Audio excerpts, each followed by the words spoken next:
Đây là cỏ mây nè các bạn, là đường lạc. Trời mưa mới tạnh đây nữa nè.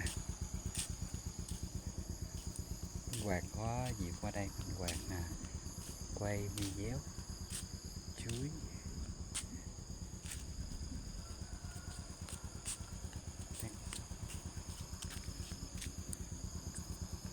Cỏ mây này khá đẹp nha.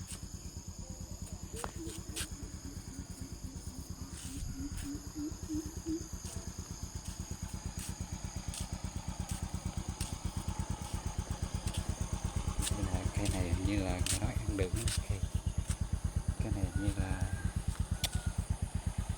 quên tên. Rồi chúc các bạn vui vẻ. Minh Hoàng tiếp tục công việc. Xin chào.